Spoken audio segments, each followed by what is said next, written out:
90년대 에이즈라는 질환이 이제 사람을 다 죽일 거라고 그렇지, 생각했잖아요. 그렇지. 그랬지만 지금은 아무도 그거를 그렇게 그렇죠. 큰 걱정을 안 하는 이제 기사도 것처럼 안 된다 그러더라고요. 예, 현재 치매 치료제에 120종 이상이 임상에 가 있거든요. 10년, 20년 사이에 많이 원인도 알게 되고 치료제도 나와서 그냥 약 먹으면 되고 저는 희망적이게 생각을 하고 있습니다. 120조 이상이 지금 임상에 가 있다고 네. 하는데 주로 어떤 회사가 가 있는지는 저한테 따로 말씀해 주시면 네. 화이자인지 얀센인지. 네.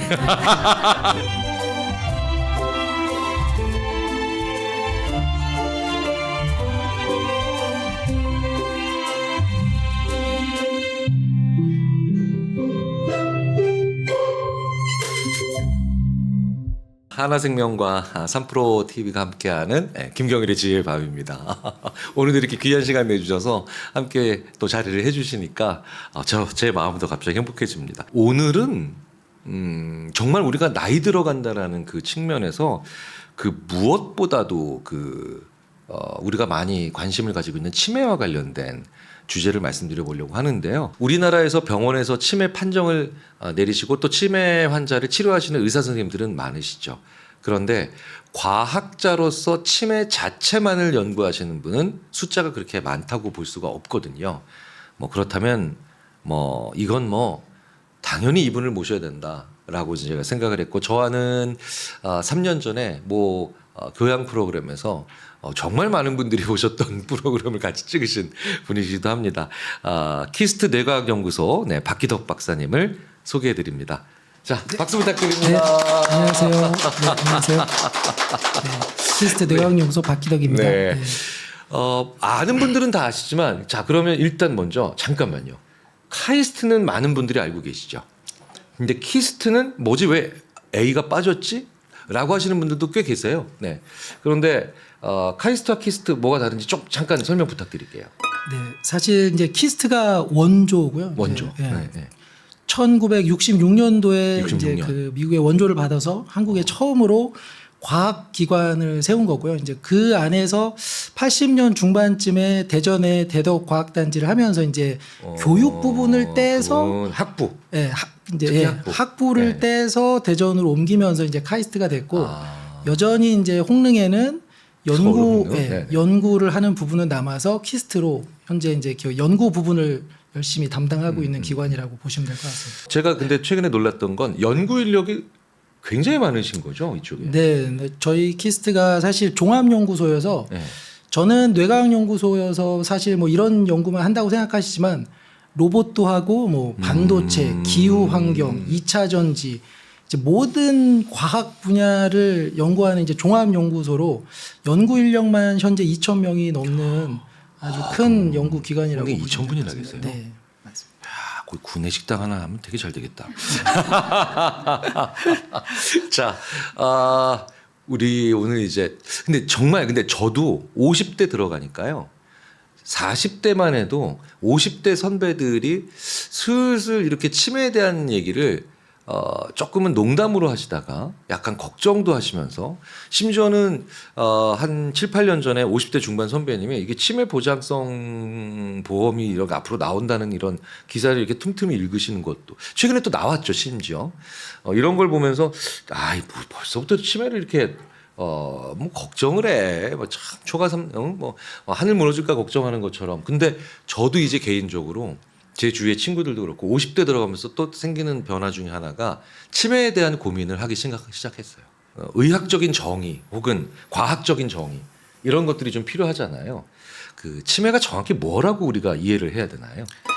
사실 이제 치매는 의학적으로는 뇌의 기능이 점점 이제 안 좋아지면서 인지 기능이 나빠지고 기억력이 안 좋아지는 증상을 말합니다. 그래서 사실 어떠한 이유에서든 인지 기능이 나빠지고 기억력이 안 좋아진다라고 하면 치매라고 하는데, 사실 저희가 말하는 치매는 대부분이 이제 알츠하이머성 치매고요. 이 알츠하이머성 치매는 이제 기억력을 담당하는 해마 부분의 신경세포가 사멸하게 되고, 그렇게 되면 신경세포가 사멸하면서 뇌가 자꾸 작아져요.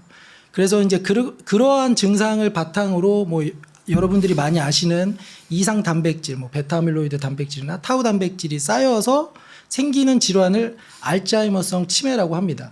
그래서 약간 치매의 종류가 좀 몇 가지 있고요. 근데 저희가 보통 얘기하는 거는 알츠하이머성 치매고, 사실 나이가 들어가면서 고령화가 되면서 생겨나는 어쩔 수 없는 그런 질환이고 현재까지 정확한 원인은 알 수가 없습니다. 그래서 정확한 원인은 모르지만 많은 연구를 통해서 알츠하이머성 치매가 생기면 뇌에 이런 현상들이 생기는구나라고 해서 그런 현상을 바탕으로 해서 많이 이제 병 왜 생기는지 그리고 약물을 개발하려는 노력들을 하고 있죠.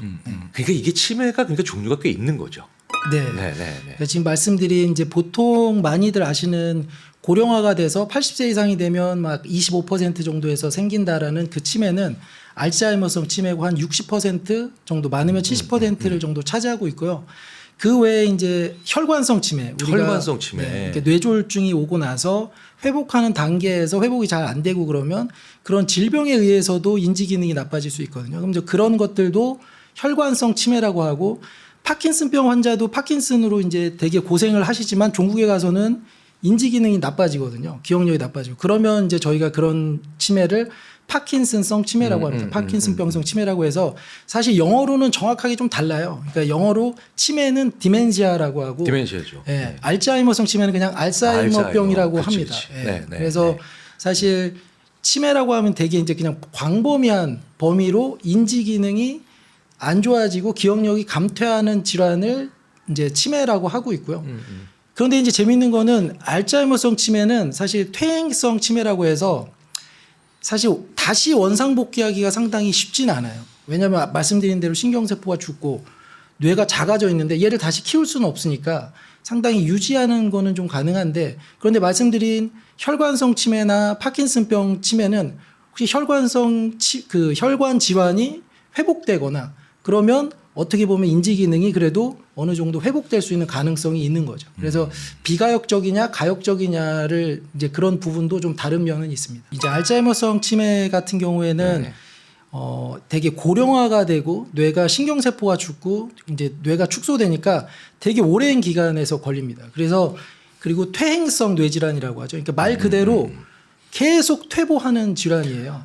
네, 계속 퇴보하는 질환이어서 사실 80세 이상에서 4분의 1이 이제 걸린다고 하면 이제 저희 부모님이나 양가 부모님 중에 한 분은 걸린다고 생각하면 이게 상당히 심각한 그렇지, 질환이에요. 그렇지. 앞으로 90세를 사시는 뭐 100세까지 시대에서. 그래서 이런 알츠하이머성 치매는 사실 어떻게 치료라기보다 지연을 한 5년이나 10년 정도만 그 상태를 지연만 해줘도 이제 충분히 가족의 이제 뭐 그런 고통이라든지 병원 뭐 여러 가지 그 케어 비용이라든지 이런 거를 좀 많이 줄일 수 있고 국가적인 부담도 줄일 수 있는 거죠. 그러니까 분명히 이제 퇴행이라는 단어가 정말 가슴 아픈 게 사실은 연구자들이 퇴행이라는 표현을 쓸 때는 아동기에 살짝 어떤 발달 단계에서 퇴행이라는 단어를 쓸 때 빼놓고는 이런 과학 연구자들이 치매를 연구할 때는 제가 느낄 때는 퇴행이 일어났다 다시 못 돌아온다는 뜻을 꼭 의미하더라고요. 그러니까 이미 돌아올 수 없는 다리를 건넜다라는 의미잖아요. 네. 이게 사실 그래서 가슴 아픈 단어 중에 하나예요. 가슴 아픈 단어입니다. 네, 정말 네. 가슴 아픈 단어 중에 하나인데 왜냐하면 이제 죽은 신경세포 회생이 불가능하니까. 근데 현상 유지는 꽤 가능한 것 같아요. 이렇게 보시면. 말씀하시는 거 들어보면 또 그런 게 가능한 그 연구들을 보면 사례들 보면 너무 좀 극화된 경우들이 있긴 하지만 네. 그게 현상 유지가 가능하다는 건 사실은 생각해 보면 진짜 국가적으로 되게 중요하죠. 왜냐하면 엄청난 뭐 이게 비용 문제로 얘기한다는 건 너무 죄송하지만 주위에 있는 가족분들이나 아니면 사회 전체의 다른 구성원들을 위해서도 굉장히 중요하긴 할 것 같아요. 네. 그 최근에 있었던 드라마 혹시 기억나세요? 그 정신병동에도 아침이 와요라는 드라마가 있었는데 거기 보면 가성치매라고 해서 예, 이제 소위 말하는 가성이니까 가짜죠. 네네. 가짜 치매를 다룬 에피소드도 있었거든요. 보신 분들 꽤 계시군요. 근데 이때 많은 분들이 가짜 치매 존재를 그제서야 아셨을 것 같은데 사실은 저도 왜냐하면 저희는 그냥 뭐 인지심리학적 측면에서 배우니까 가성치매까지 배우진 않거든요.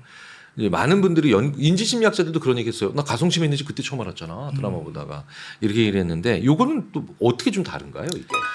사실 가성치매, 가짜 치매라는 단어가 사실 이제 기억력이 어찌됐건 기억력이 안 좋아지고 인지 기능이 나빠지면 치매긴 치매죠.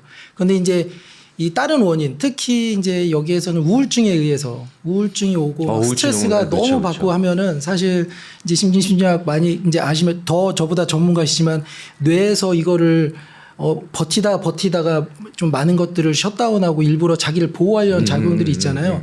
그런 거에 의해서 이제 인지도 나빠지고 기억력도 잠시 잃어버리는 그런 것들을 가짜 치매라고 하는데 사실 이 가짜 치매라고 하는 이유는 뭐 좋은 점입니다. 아까처럼 퇴행성이 아니고 그 우울증이 낫거나 뭐 그 원인을 제거하면 스트레스가 제거되면 다시 회복될 수 있는 그러한 치매니까 사실 뭐 이 가성 치매는 크게 걱정하실 건 없고 이제 병원에 가셔서 우울증에 의해서 그렇습니다 하면 이제 좋은 데 가시고 이 우울증의 원인을 회복하시면 뭐 기억력은 다시 돌아오는 그런 치매라고 보시면 될 것 같습니다. 그러니까 이게 하드웨어 자체가 망가진 거라기보다는 소프트웨어가 작동을 제대로 안 해서 아주 좋은 비유십니다. 네.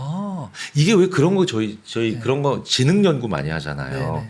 저희가 왜 경계선 지능이라는 표현을 쓰는데 경계선 지능이 우리가 이제 그거보다 더 떨어진 분들을 직접 장애가 있는 분들이라고 많이 표현하는데 굳이 IQ 상으로 하면 이제 70에서 85 사이에 해당하는 분들 이런 분들이 이제 경계선 지능인데 약간 느리죠. 그러니까 학습하시는 게 좀 느리고 그래서 느린 학습자라고 표현하기도 하는데요.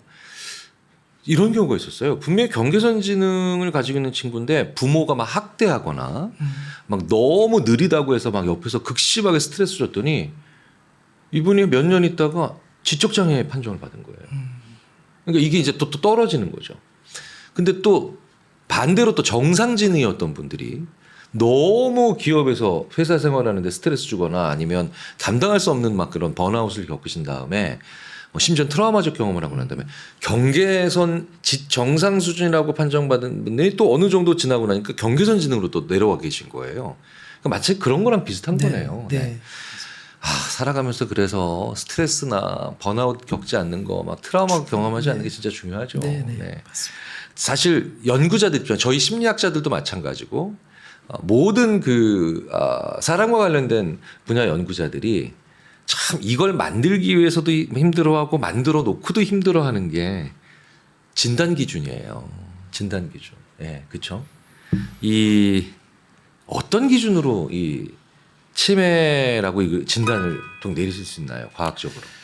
네, 이게 치매 이제 뇌질환들이 사실 원인을 잘 모르는 게 가장 큰 문제거든요. 파킨슨병이든 뭐 우울증이든 뇌전증이든. 근데 이 알츠하이머성 치매도 마찬가지로 정확하게 왜 생기는지에 대한 원인은 아직 밝혀지지는 않았습니다. 근데 이 치매 환자들의 뇌를 들여다 보니까 두 가지의 공통점들이 있어요. 그러니까 한 가지가 둘 다 이상 단백질이 생기는 건데요. 단백질, 그 좋다는 단백질. 네. 근데 이게 이제 사실 우리 몸에서 젊었을 때는 생겼다가 역할을 하고 사라지고 생겼다 역할을 하고 사라져야 되는데 고령화가 되면서 저희가 뭐 이제 무릎을 잘 못 쓰는 것처럼 뇌도 잘 이제 그 원활한 일을 잘 못하게 되면은 이 두 가지 이상 단백질이 축적이 되게 돼요. 근데 그 중에 이제 대표적인 게 하나가 베타 아밀로이드 단백질인데 얘는 신경세포의 밖에 생기는 거고요. 밖에.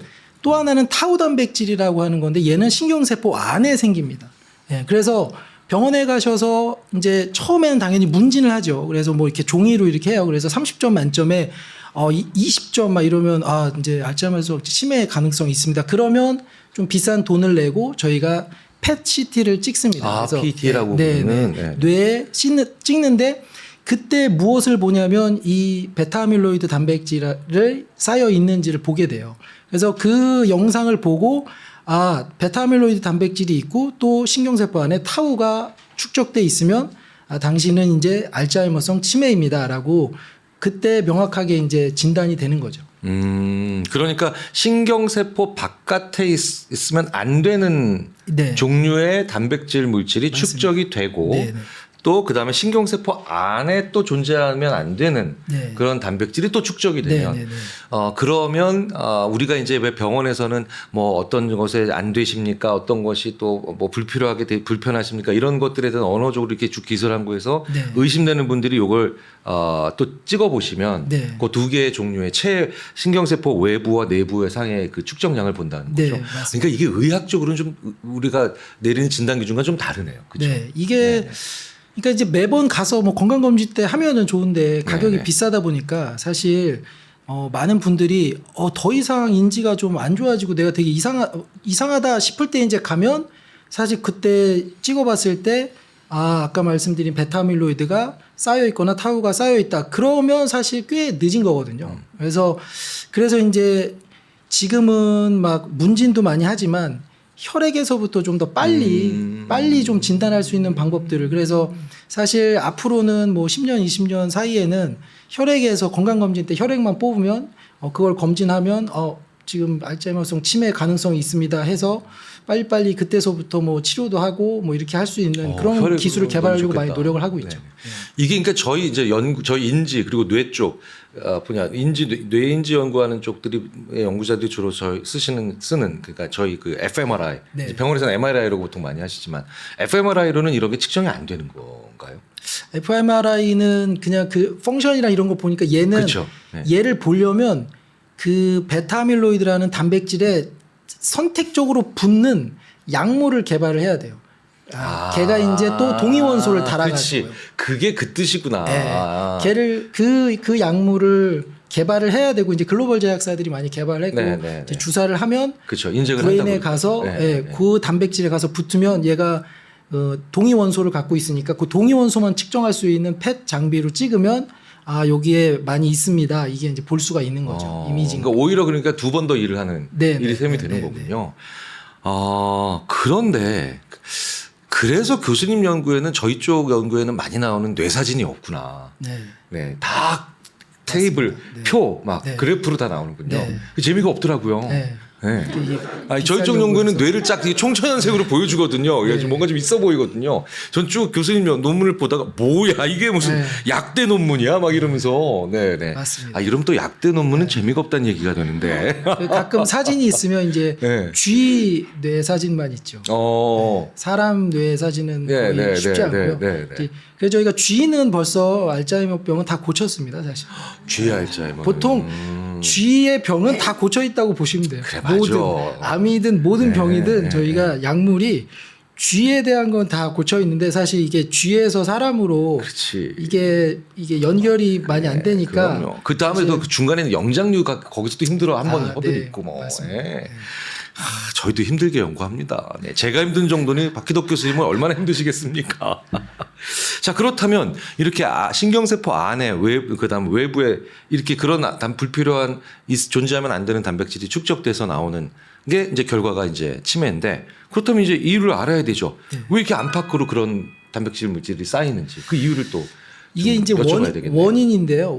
원인이라고들 많이 생각을 하고 있는데 사실 이게 달걀이냐 닭이냐 달걀이냐 뭐가 먼저냐랑 똑같아요.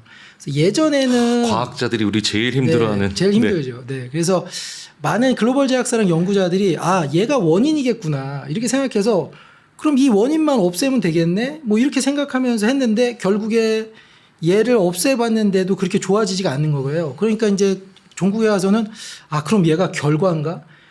뭔가가 원인이 있고 치매가 생기면 따라서 이런 일들이 생겨나는 건가 이렇게도 많이 생각을 하거든요. 그래서 현재까지는 이러한 단백질이 왜 생기는지에 대한 정확한 원인은 없지만 분명한 거는 고령화가 되면서 생기는 거는 분명합니다. 그게 쌓이는 건 분명합니다. 고령화가 되면서 생기고 또 재밌는 거는 어떤 분은 정말 치매 환자보다도 엄청나게 많은 베타아밀로이드 플락이 쌓여 있어도 인지 기능이 멀쩡하신 분도 계세요. 그러니까 그게 그래서 원인이라고 하기에는 분명히 아마 뇌에서 여러 가지 작용을 해야 되는데 분명히 그런 이제 뭉쳐 있는 것들이 있으면 기능에 영향을 주겠죠. 거기에 사실 어떤 덩어리가 우리 뇌에 있다고 생각하면 뭔가 계속 염증 반응을 일으킬 거잖아요. 그래서 이제 그런 환경 속에서 인지 기능이 계속 안 좋아지고 뭐 염증이니까 신경세포들에게 영향을 줘서 신경세포도 죽고 이렇게 돼서 되게 복합적이라고 보시면 돼요. 그래서 베타아밀로이드가 생겨서 치매가 생기고 뭐 이렇게 된다라고 보실 수는 없고 그럼에도 불구하고 이제 그 단백질이 있으면 당연히 좋지는 않겠죠. 염증도 생기고 또 걔가 시딩이라고 해서 이제 핵 역할을 해서 점점 거기에 더 크게 생기고 그래서 많은 제약회사들이 현재는 그 이제 베타아밀로이드를 없애려고 그런 약들을 개발하려고 하고 있습니다. 이게 그러니까 지금 의외로 굉장히 많은 영역에서 과학이 가파른 속도로 발달하고 있지만 원인을 정확히 모르는 경우가 네. 굉장히 많죠. 네. 뭐 그렇다고 저희들 그렇게 쏘아보실 필요는 없습니다. 왜 그러냐면 지난 100년 동안 가장 많이 발달한 것도 결국 정치도 아니고 예, 상업도 아니고 사실 과학이거든요.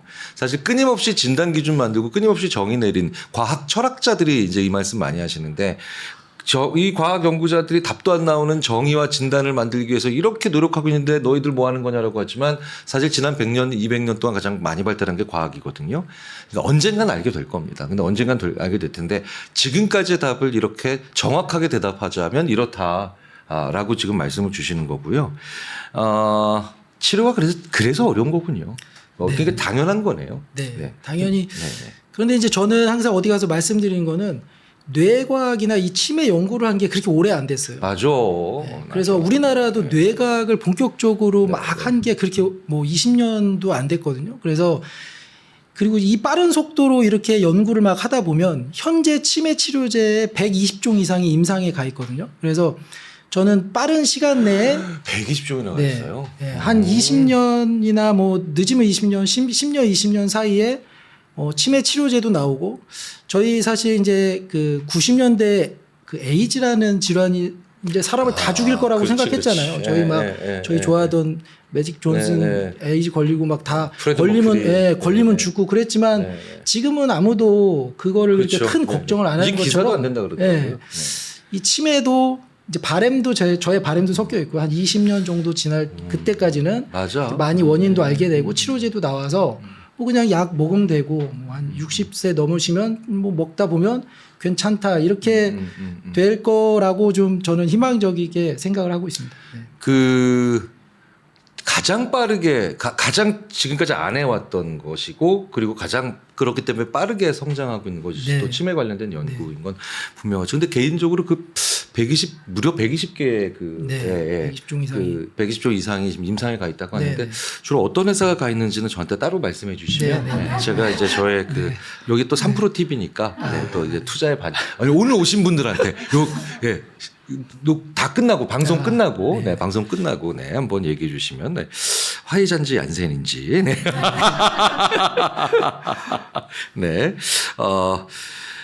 어쨌든 이게 그렇다면 근거 없는 희망을 가져도 안 되지만 낙관론으로 가도 안 되지만 또 무조건 또 절망할 필요도 없는 것이 또 이쪽 분야의 연구이겠네요. 이게 그 지금까지의 말씀을 들여다보면 어쨌든 그런 분야 그런 영역에 해당하는 그런 종류에 해당하는 질병일수록 사실은 일찍 발견하는 게 제일 좋겠다는 생각이 들어요.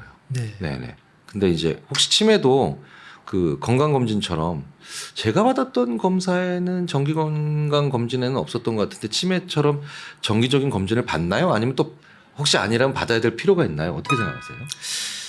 이제 나이가 드시면 가서 검사를 하겠다고 하면 이제 문진 같은 거는 많이들 하고 계세요. 그래서 문진해서 점수가 얼마 되면 너무 낮으면 한번 펫 찍어보라고 하는데 사실 그런 이제 펫 영상을 찍는 게 한 200만 원 이상씩 하다 보니까 사실 그거를 그렇게 점수가 낮지 않으면 그 돈을 내시기가 힘드니까 그래도 이제 좀 건강보험이나 이런 데서 보조를 해줘서 한 70세 이상에서는 뭐 1년에 한 번이라든지 그런 팬 영상을 찍는 그런 게 이제 보조가 되면 상당히 좋을 것 같고요.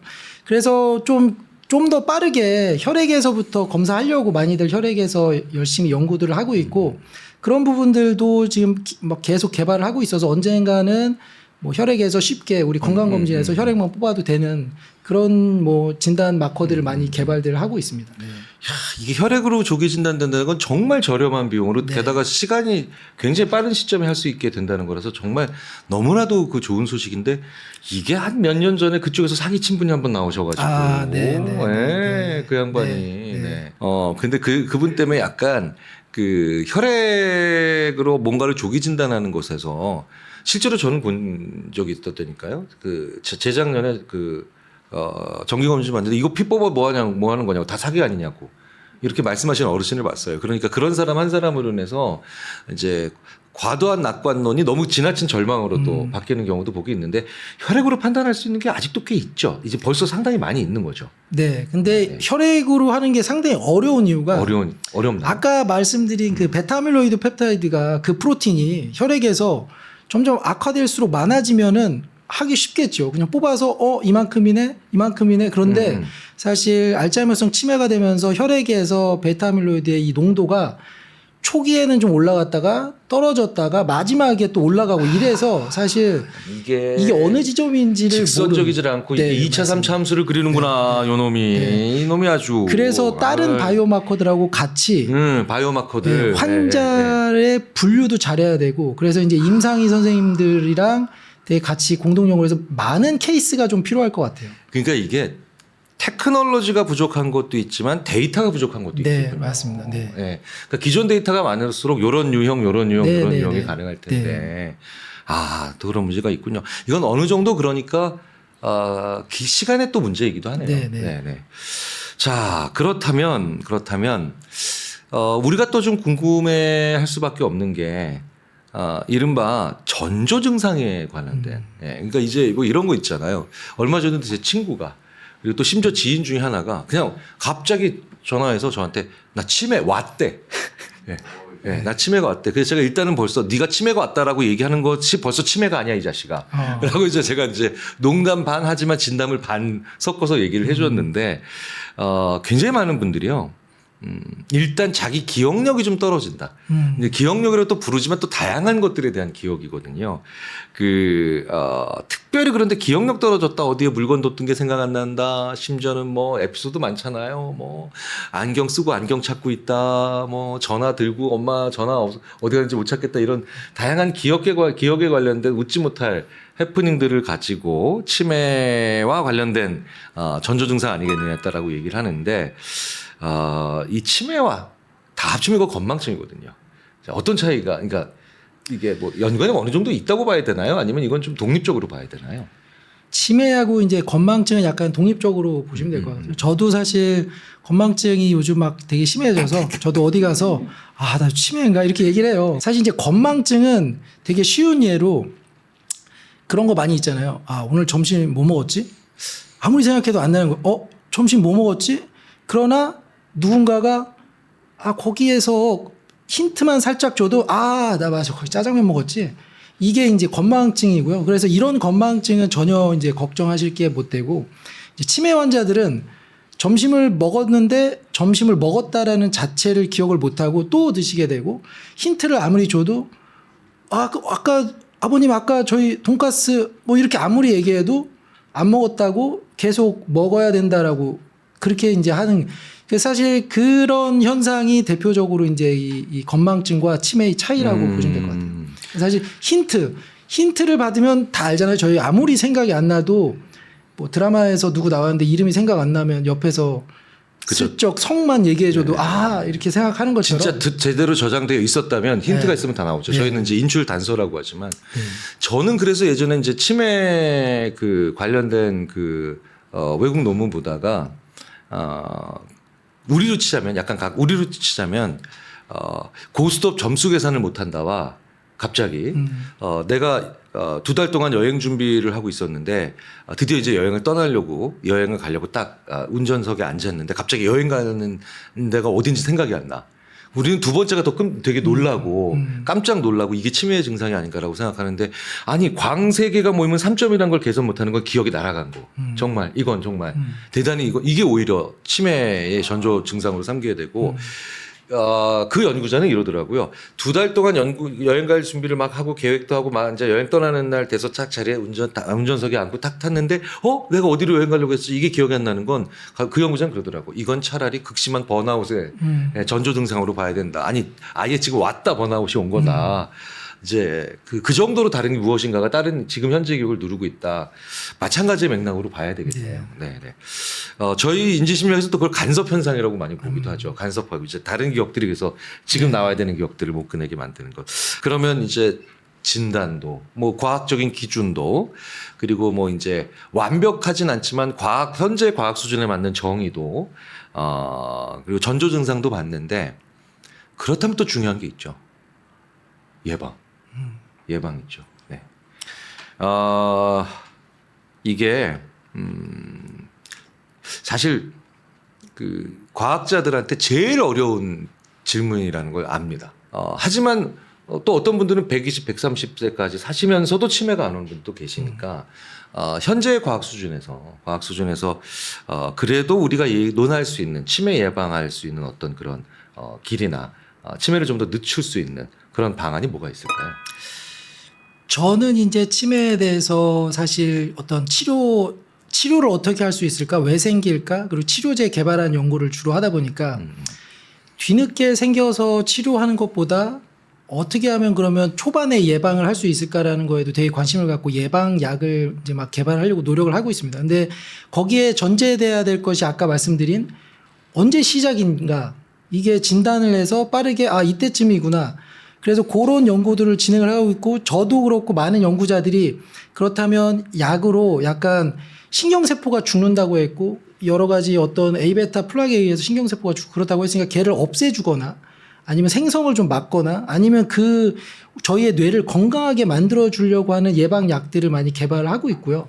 그래서 이제 그런 약들이 나오게 되면 좀 더 미리 진단이 된다고 하면 미리미리서부터 약간 시작할 때부터 먹으면 충분히 괜찮을 거라고 생각하는데, 그 부분은 이제 조금 더 저희가 연구를 하고 임상도 하고 여러 가지 해야 되는 상황이고, 사실 약은 없어요. 현재 약은 최근에 이제 승인된 약은 말씀드린 대로 그 플락이 막 엄청 생긴 사람을 얘를 인식할 수 있는 항체를 넣어서 얘를 없애주는 거예요. 그러다 보니까 치매 환자들 중에 한 20% 정도만 좀 괜찮아지는 건데, 그러니까 없애주니까 나빠지진 않겠죠. 좋긴 한데 저희가 말하는 근원적으로 치료를 했다라고 볼 수는 없습니다. 그래서 아직까지의 치료제 현황이 이러니까 저는 이제 뭐 치료제에 대해서 어디 강의 가거나 세미나 하면 이제 저 치료제는 이렇게 개발하고 있습니다. 걱정하지 마세요. 뭐 열심히 개발하고 있습니다. 한 다음에 근데 이제 아직 개발이 안 됐으니까 이 개발될 때까지 우리가 예방적으로 해야 될 거는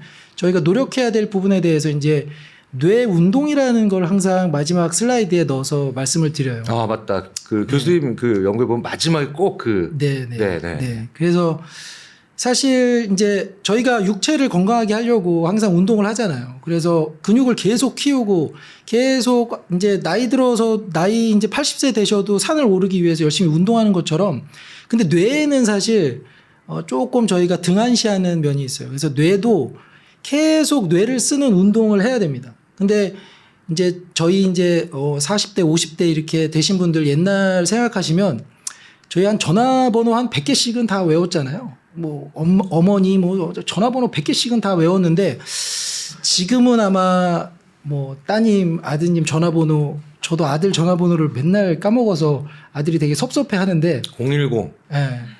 그렇게까지 그런 것들이나, 또는 사실 저희가 예전에 어디를 간다 하면 지도 한번 찾아보고 이걸 머리에다가 막 집어넣고 막 한 10분 동안 이걸 머리에 넣은 다음에 찾아가잖아요. 근데 지금은 저희가 이걸 하니까 사실 예전 같으면 우리 집에 찾아오라고 해도 이제 전화해서 거기 뱅뱅 사거리에서 왼쪽 보면 뭐가 있고 거기 코너로 들어와서 이렇게 하면 거기 사세요?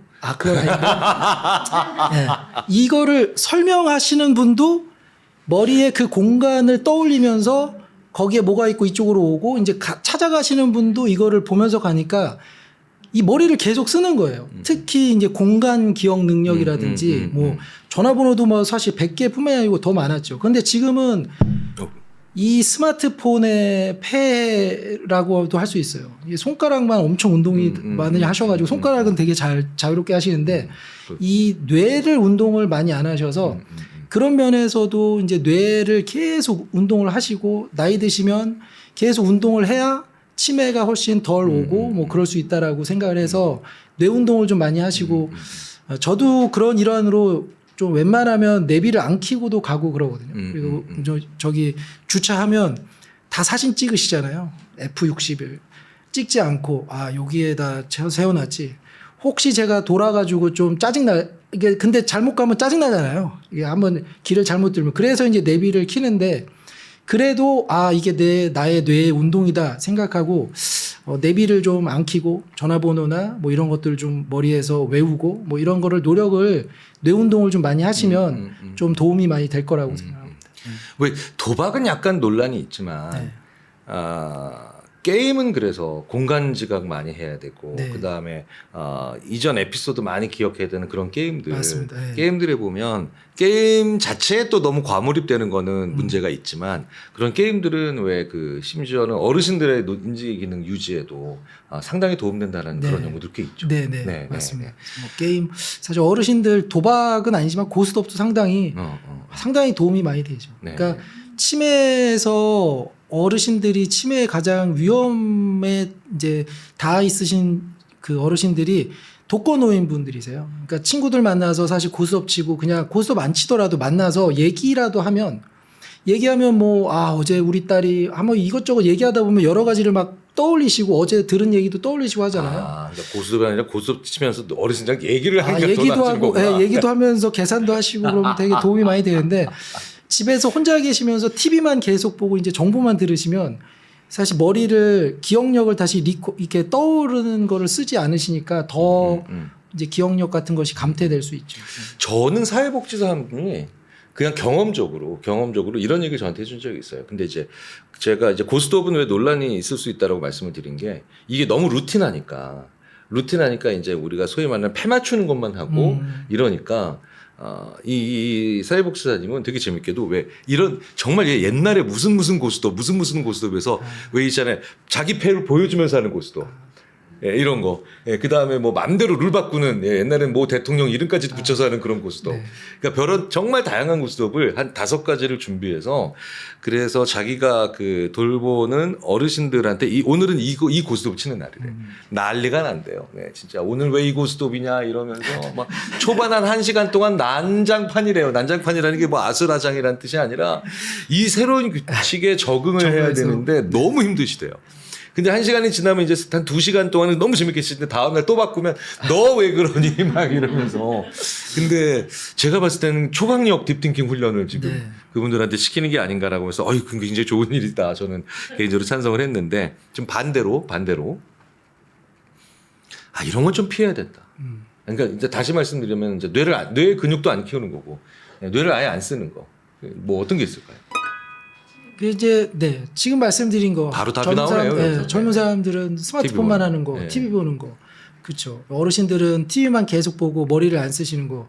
이제 그 40대여도 저희 다 스마트폰으로 하잖아요. 그러니까 사실 너무 머리를 안 쓰는 거죠. 정보에 그냥 이 빠르게 정보를 얻는 거를 원하기만 하니까 너무 머리를 안 쓰면 사실 이게 기억력이라는 거는 저희가 그 해마에 기억을 넣는 것도 중요하지만 얘를 장기적으로 계속 기억을 하려면 꺼내줘야 되거든요. 그게 리콜이라고 해서 그래서 예전에 사실 아파트 몇 동 몇 호 사신지 다 까먹을 수도 있지만 그거를 2년에 한 번씩이라도 누구한테 내가 옛날에 701동 804호 살았어가지고 이렇게 한 번만 얘기해도 그걸 몇 번 얘기하면 이게 영구적인 기억이 돼요. 그런 것처럼 기억을 계속 해야 되는데 그냥 스마트폰만 이렇게 하면 사실 그런 운동들이 안 되니까 자꾸 그런 기능이 망가지는 거죠. 장기 기억을 할 수 있는 기능이 망가지는 거죠. 그렇죠. 네.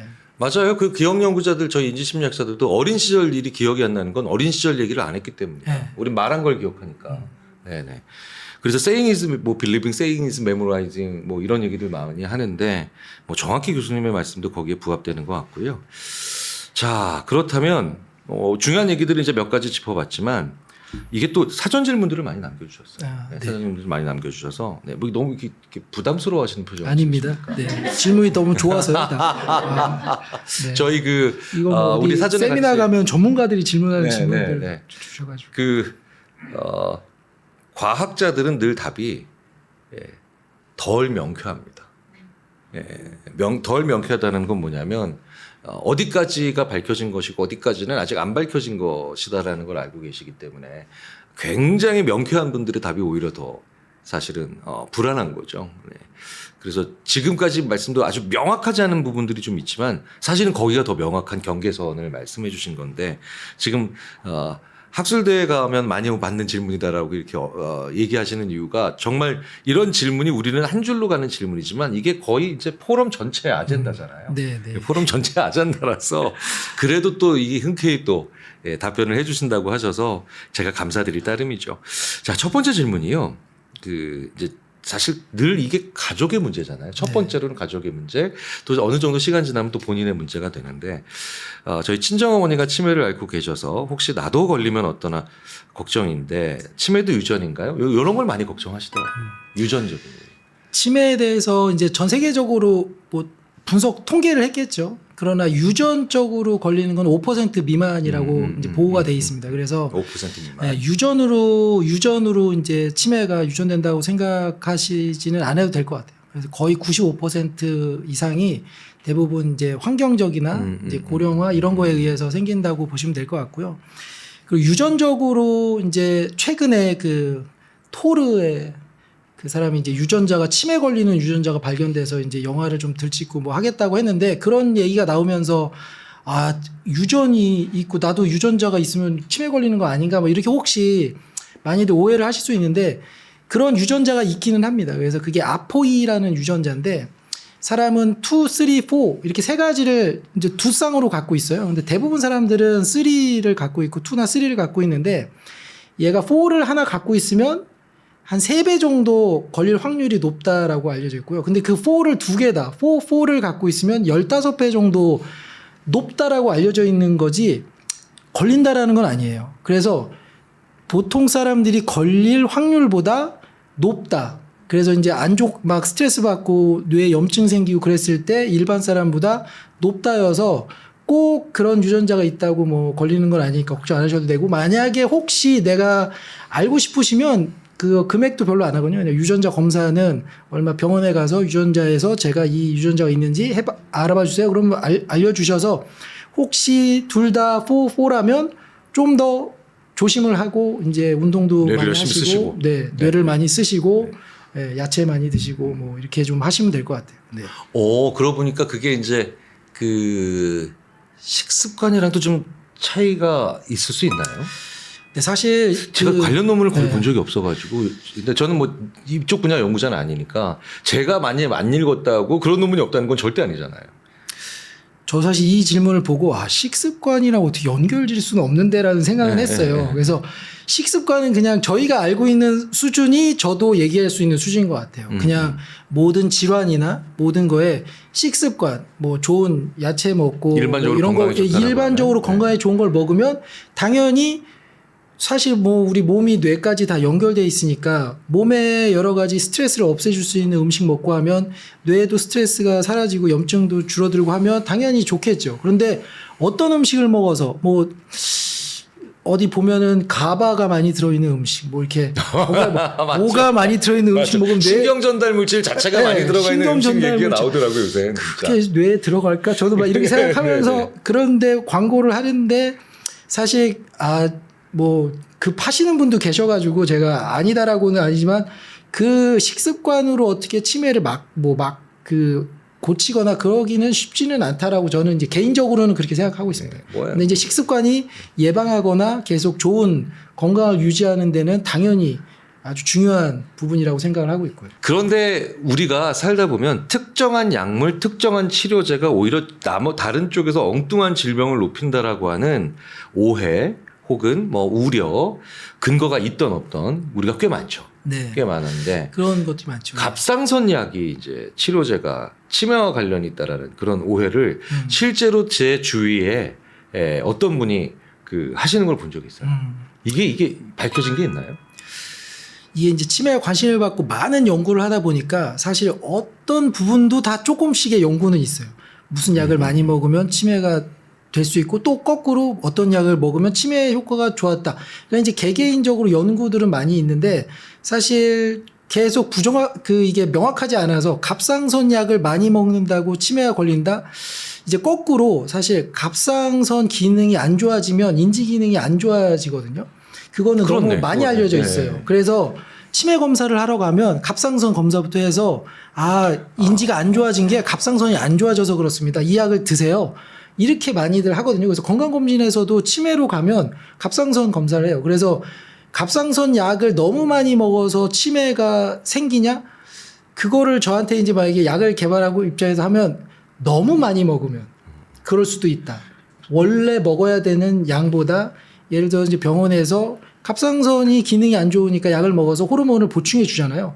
근데 그거를 혹시 이게 나는 더 빨리 나아야지 하고 막 많이 먹거나 그러면 거꾸로 항진증 같은 현상이 나타나잖아요. 그리고 약이란 거는 많이 먹어서 좋을 건 없습니다. 많이 먹어서 좋은 약은 정말 없다고 그러더라고요. 네, 많이 그러니까 왜 먹어서 좋을 그 것 같아요. 예전에 그 우리 그 약에 관련된 얘기하실 때도 세상에 약과 독극물을 네. 조절하는 건 소위 말하는 용량이다. 네. 이런 얘기를 맞습니다. 그 우리가 하잖아요. 네. 그러니까 이게 사실 그러면 얼마든지 통계적 착시도 있을 수 있겠네요. 치매 증상이 있으신 분이 갑상선 검사를 하셨는데 그런데 그러다가 나오는 갑상선 치료제가 들어갔으면 어쨌든 이쪽도 계속해서 어쨌든 진행이 될 거고 그러면 갑상선 치료제를 복용하면서 진행되고 있는 치매에 대해서 당연히 통계적인 상관은 나올 거고 네. 그러면 이게 엉뚱하게도 당연히 상관관계가 있는 것처럼 맞습니다. 당연히 개별 논문에서는 네. 얼마든지 확인될 네. 수 있겠네요. 네, 그게 네. 분석이라는 게 이 방향으로 그러니까요. 분석하면 네, 그렇게 네, 나와서 네, 네. 사실 이제 답변을 말씀드리면 갑상선 약을 먹는다고 치매가 오지는 빨리 오지는 않을 거라고 말씀드릴 수 있을 것 같아요. 저희 연구자들끼리 쓰는 용어로 메타 분석이라는 게 있습니다. 메타 분석은 이런 갑상선 치료제와 그 다음에 치매와 관련된 논문들을 쭉 한 몇백 개를 놓고 보면 거기서 또 개별 연구들에 대한 것들 다 종합했으니까 전체 패턴이 나오거든요. 그러면 개별 연구들은 상당히 막 그 인상 깊은 연구들이 몇 개 있는데 메타 분석해 보면 오히려 그게 아닌 경우 되게 많잖아요. 네, 네, 맞습니다. 네. 그래서 아직까지는 이런 그 걱정을 좀 심각하게 하실 필요는 아직까지가 아니라 이건 좀 아직은 좀 문제가 네, 있는 것 같고요. 사실 저는 그럴 수도 있을 것 같아요. 치매 환자가 많은데 갑상선 환자도 많아졌어. 얼마 전부터 갑상선암은 가장 많이 네. 과잉 진료되고 있는 그런 영역이라고 하잖아요. 근데 치매도 가장 많이 걱정하고 있고 지금 많은 분들이 전조 증상이 없는데도 가성치매라고 느끼고 계시잖아요. 그러면 우리가 보고 있는 샘플들이 갑상선 샘플과 치매 샘플이 있는 거예요. 사람 분들 샘플. 그러니까 당연히 또 여기서 연결고리가 생길 수도 있겠죠. 네. 자, 이런 여러 가지 일들이 너무나도 많기 때문에 그래서 교수님 같은 연구자, 과학자가 정말 필요한 것 같은데 아, 문제는 수가 많지 않고. 아, 네네, 그렇죠. 네. 이제 막 시작한 연구네요. 이제 시작이지만. 제가 어떤 학생이 저한테 그랬어요. 아니, 전 대학생인데 졸업할 때가 됐는데, 이 진로와 적성에 대해서 너무 모르겠다고. 왜 그러냐고. 그래서 제가 그 친구를 위로 겸 이렇게 얘기했습니다. 우리 인류가 진로와 적성을 가르친 지가 100년도 안 된단다. 뭐, 불과 200년 전까지 대장장이의 자식은 대장장이였고, 아, 그 다음에 농부의 자식은 그냥 농부였고, 그 다음에 왕의 자식은 그냥 또 왕이 됐단다. 우리가 한 번도 진로와 적성을 수천 년 동안 가르쳐 본 적도 없고, 성경책에도 안 나온 얘기고, 불경에도 안 나온 얘기고, 코란에도 안 나온 얘기야. 그래서 조상님들이 안 해놓으신 건데 네가 처음 고민하고 있는 거야. 치매도 사실은 우리 인류가 사실은 예전에 막 너무 일찍 죽을 때까지는 맞습니다. 거의 없었던 거잖아요. 고민해볼 기회조차 없었던 거죠. 그런데 이제 우리는 고민할 기회, 걱정할 기회가 생겼고요. 그렇기 때문에 이 치매라고 하는 것을 우리가 알아가는 과정에서 가져야 될 희망, 그 다음에 적정한 걱정, 그리고 충분한 대비 이런 것들이 다 같이 있어야 되는 그런 균형 잡힌 사고의 틀이 필요하지 않을까. 이렇게 제 마음대로 제가 막 결론 내려도 되나요? 좋습니다. 네. 자, 저는 박기덕 교수님 말씀을 들으면서 치매라는 주제로 들었지만 사실은 그냥 과학 토크를 한 것 같은 또 그런 또 고품질 또 대화를 나눠서 기분이 너무 좋은데 그 박사님 오늘 정말 출연해 주셔서 너무 감사드려요. 네, 감사드리고 저도 너무 그 즐거웠습니다. 마지막으로 출연 소감 짧게 한번 부탁드릴게요. 네. 네, 전에 이제 김경일 교수님하고 또 다른 프로에서 만나서 되게 저는 약간 이제 외향적인데 낯을 가려서 많은 그때 그 사회 보시는 두 분도 그냥 거의 넘어지셨어요. 예. 네. 의자에서 굴러 떨어질 뻔하고 저는 하고 웃어서 제 목젖을 전국에 계신 100만 분이 봤죠. 네, 그래서 그때 김경일 교수님 같이 하고 너무 재밌었고요. 저도 정말 많은 걸 재밌었어요. 배워서 그러고 있다가 이제 한번 또 이런 거를 직접 하신다고 그래서 나와서 어떨까 되게 오랜만에 김경일 교수님 만나서 또 이런 거 하는데 어떨까 했는데 오늘 너무 편안하게 해주셨고 너무 재밌었습니다. 네, 그래서 감사합니다. 네. 저희가 이제 클로징 멘트로 이제 뭐 명언이나 아니면 참 의미 있는 그런 그 이야기들을 좀 남겨드리고 있는데 오늘은요 시로 한 편으로 마무리해 보겠습니다. 시 한 편이니까 좀 약간 분량이 됩니다. 뭐 아주 길진 않지만 제가 낭독을 하는 동안 어떤 시인의 작품인지 댓글로 한번 남겨주십시오. 넓은 벌 동쪽 끝으로 옛 예약이 지질대는 실개천이 휘돌아 나가고 얼룩배기 황소가 해설비 금빛 게으른 그 울음을 우는 곳. 제가 지금 멜로디를 안 내려고 굉장히 노력하고 있습니다. 그곳이 차마 꿈엔들 이칠리야. 지루하로에 제가 식어지면 비인 밭에 밤바람 소리 말을 달리고 옅은 졸음에 겨운 늙으신 아버지가 집베개를 돋아 고이시는 곳. 그곳이 차마 꿈엔들 이칠리야. 전설 바다에 춤추는 밤물결 같은 검은 귀밑머리 날리는 어린 누이와 아무렇지도 않고 예쁠 것도 없는 사철 발벗은 아내가 따가운 햇살을 등에 지고 이삭 줍던 곳. 그곳이 차마 꿈엔들 이칠리야. 자, 모두 마치셨습니까? 네. 의외로 너무나도 친숙한, 우리에게는 이제 가사로도 친숙한, 정주영 시인의 향수라는 시입니다. 이 시는 일본에서 유학하던 정주영 시인이 일본에서 유학하셨으니 그때는 뭐 정말 이역만리죠. 고향과 가족을 그리워하면서 계속해서 기억하기 위해 쓰신 그런 시래요. 이렇게 잊고 싶지 않은 과거의 순간, 좋은 기억이 있다면 한번 기록을 남겨보시는 건 어떨까요? 그리고 틈틈이 그 기록들을 꺼내서 회상해 본다면 그 기억들은 우리 뇌 속에서 각인되고 훨씬 더 오랜 시간 동안 기억이 될 거라고 믿습니다. 자, 소중한 순간 오래오래 기억할 수 있도록 우리 모두 힘내고 또 노력하고 실천을 해보면 어떨까 싶습니다. 자, 다음 주 2월 11일은 설 연휴네요. 이제 한 주 저희도 이제 쉬어가려고요.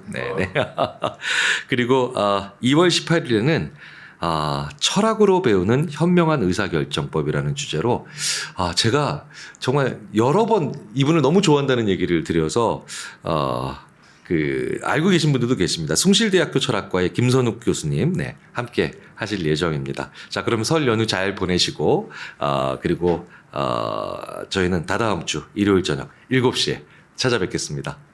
감사합니다. 감사합니다.